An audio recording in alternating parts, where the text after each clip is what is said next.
Tara guys, at manirahan tayo dito sa farm. Diba? Kumuuso ngayon yung lumaki po ako sa farm at nakabili ako ng helicopter. Charo!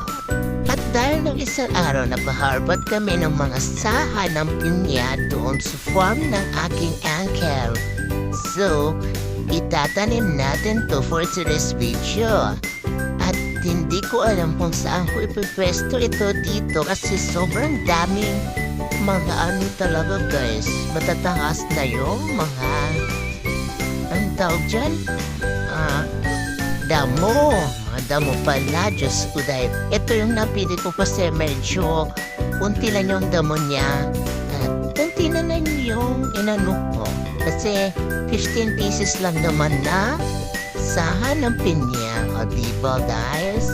So kaninang umaga yan guys. Mga 7 AM pa lang siguro yan guys. At ako ay pinagpawisan ng bonggang-bongga pang-exercise na din kasi hindi na nag-workout si Mala James ribs na katawan. Kaya mukha ng ribs. Ay nako. So ayan guys, itatry kong buhatin yon. Pero hindi ko pala kaya. So after nun, yung ginawa ko ay ako ng mga saging, yung mga saging na saba. At yun, hinakot ko yun, hindi ko na binidyohan kasi walang mapaglagyan ng cellphone ko. At sobrang busy na ako nung time na yun at pagod na pagod. So ito guys, nagtatanim na ako, bumalik ako nitong hapon lang.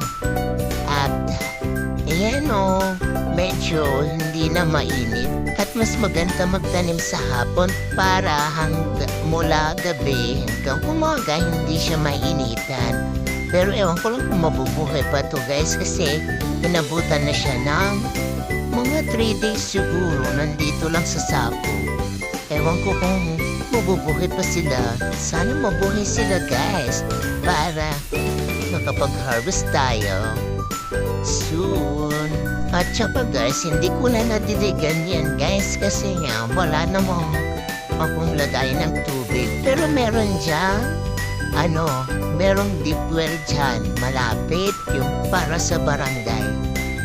At habang nagtatanim ako, may dumating ng kinsang monggo. At tinuro ko sa kanya yung nag-iisang saging na nakalimutan kong kunin. So, hiningi na lang niya. So, pati yung sakong pinaglagyan ng pinya, doon niya nilagay yung saging. So, Tita Letty, yung sako mo nandun kay Mongo. Ayan, so medyo kalahati na ako guys. At nung malapit na akong matapos, pa lang ako tinulungan itong Mongo na to eh. At siya na yun lang yung tawag niya, naghukay, Jared, nagbufo. Ang bobo. Ayan.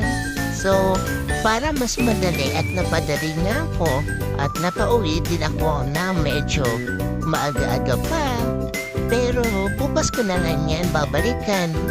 Or hindi ko sure kung didiligan ko kasi medyo malayo ito dito sa bahay namin. Ay, good luck! Kung mabubuhay ang mga pinya ko, sana umulan na lang bukas. Pero joke na, wag naman sana. Pero sobrang init talaga guys, as in sobrang init dito. Wala kang pwedeng mapuntahan. Ewan ko lang, hindi ka gaya sa Metro Manila, pwede ka lang pumunta sa mall or sa grocery store para mainitan yung malamigan yung katawan mo, di ba? Ito na yung finished product. Ayan. Ito naman yung harvest ko guys kanina. Di ba napaparami? Ayan, kumuha din ako ng puso ng saging at ginawa namin itong inilaw. As in guys, napakasarap. So mga alauna na siguro ako nakakain yan. Bye guys!